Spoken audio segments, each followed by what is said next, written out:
उत्तर प्रदेश के सीएम योगी आदित्यनाथ की मां को गाली देने या अपशब्द कह सकते हैं, अपमानित करने जैसे शब्दों का इस्तेमाल करने के लिए, गौ माता का अपमान करने के लिए, जो इसके पीछे जो शख्स था मौलाना अब्दुल सलीम, इन तमाम आरोपों के तहत उनको गिरफ्तार कर लिया गया। अब अब्दुल सलीम को गिरफ्तार कहां से किया गया? ये कांड तो भाई यूपी के सीएम के साथ कर रहा है और इसको जो पकड़ा गया वो पूर्णिया से, जी हां, बिहार के पूर्णिया से पकड़ा गया इसे, और ये रहने वाला अररिया का है। तो आखिरकार ये ऐसा कर क्यों रहा था और कैसे ये गिरफ्त में आया और उसके बाद एसटीएफ इसे लेकर के कहा गई? सारी बातें होंगी आज की इस रिपोर्ट में, तो इसे आखिर तक जरूर देखिएगा। नमस्कार, मैं हूं डॉक्टर सुरजीत सिंह और आप देख रहे हैं YBN बिहार झारखंड। अगर आपने अभी तक इसे सब्सक्राइब नहीं किया है तो सब्सक्राइब कर लीजिए, और अगर आपको ये वीडियो अच्छा लगे तो लाइक कीजिए, शेयर कीजिए, कमेंट जरूर कीजिए। तो जी हाँ, अब मौलाना अब्दुल सलीम गिरफ्त में आ चुका है। ये वही मौलाना है जिसने तकरीर के दौरान, रमजान में तकरीर के दौरान गौकशी का मामला उठाते हुए योगी आदित्यनाथ की मां के लिए अपमानित शब्दों का इस्तेमाल किया, गौ माता के लिए अपमानित करने वाले शब्दों का इस्तेमाल किया। और इतना ही नहीं, वो अपने बयान पे कायम रहा। ऐसा भी नहीं कहा कि भाई उसके गलती हो गई या कुछ गलत निकल गया, बल्कि जब उस पर दबाव बढ़ने लगा, क्योंकि इस बयान आने के बाद लखनऊ, बलरामपुर, कानपुर, सब जगह पे जो वो प्रदर्शन होना शुरू हो गया। कई संगठन थे जो सड़कों पर उतर आए, सड़कों पर उतर करके उन्होंने इस पूरे जो वाकया है उसका विरोध किया।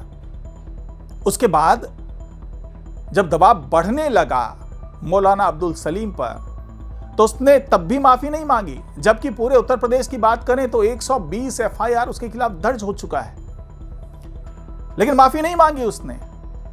उल्टा उसने क्या किया कि सोशल मीडिया प्लेटफॉर्म के माध्यम से अपने जो अनुयायी हैं, जो समर्थक हैं, उनको अपील कर डाली कि आप इस चीज का विरोध कीजिए, मुझ पे गिरफ्तारी की तलवार लटक रही है, इसका विरोध कीजिए, सोशल मीडिया के माध्यम से विरोध कीजिए, सड़कों पर उतर करके विरोध कीजिए।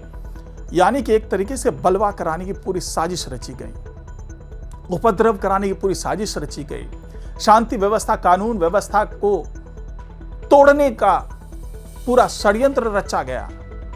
और अगर मौलाना अब्दुल सलीम की बात मान ली होती तो पूरे उत्तर प्रदेश में दंगे जैसे हालात बन जाते, क्योंकि इसी दौरान जो कुछ संगठन हैं जो सीएम योगी को भी सपोर्ट करते रहे, उन्होंने तमाम पोस्टर्स लगाए लखनऊ के हर जगह पे। हालांकि बाद में उन पोस्टर को पुलिस प्रशासन ने हटवाया, क्योंकि ये पोस्टर्स ऐसे थे जिससे तनाव भड़क सकता था, तनाव फैल सकता था।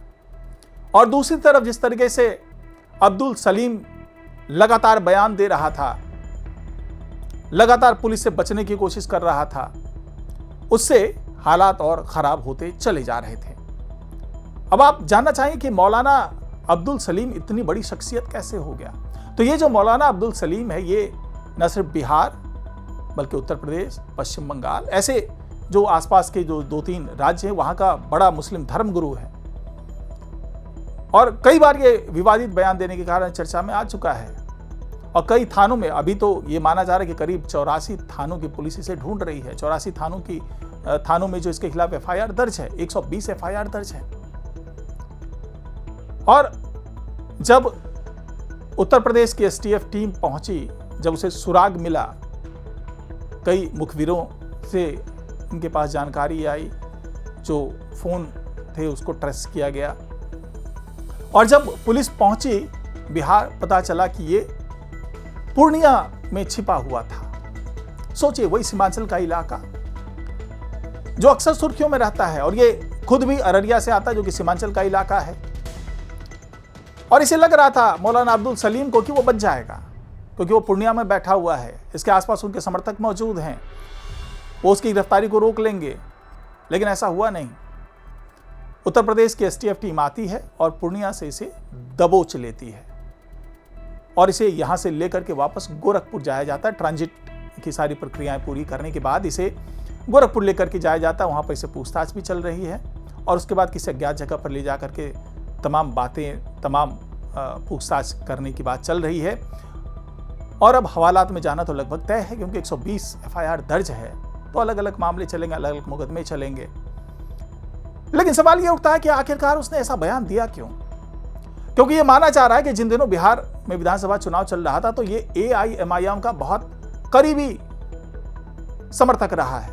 ओवैसी से काफी अच्छा रिश्ता माना जा रहा है कि ये मोहम्मद अब्दुल सलीम का रहा है और विधानसभा चुनाव के दौरान इन्होंने खूब वोट भी दिलवाए AIMIM को। तो ये माना जा रहा है कि इसकी भी कुछ राजनीतिक महत्वाकांक्षाएं थी, इसलिए गौकसी जो बैन किया गया उत्तर प्रदेश में, उसको लेकर के इसने भड़काने वाले बयान दिए। और इसी भड़काने वाले बयान देने के दौरान जो है इसने योगी आदित्यनाथ की माता जी के लिए भी अपमानसूचक शब्दों का इस्तेमाल किया। और यही वजह है कि इसको लेकर के मामला बहुत संवेदनशील बना, क्योंकि ये भावनात्मक मुद्दा है जिसको लेकर के लोग सड़कों पर उतरे। लेकिन मोहम्मद अब्दुल सलीम ने कभी भी ये नहीं कहा कि तकरीर में जो उसने बयान दिया उसके लिए उसे खेद है, वो क्षमा मांगना चाहता है, माफी मांगना चाहता है, बल्कि उल्टा उसने भड़काने वाले तमाम बयान दिए। अब ये माना जा रहा है कि उत्तर प्रदेश में अच्छी खातिरदारी होगी भाई साहब की और इनसे पूछताछ की जाएगी और पता चलेगा कि आखिरकार ये कहना क्या चाह रहा था और ये जो तमाम कोशिश की गई थी इसने शांति व्यवस्था भंग करने की, उसके पीछे की सोच क्या थी।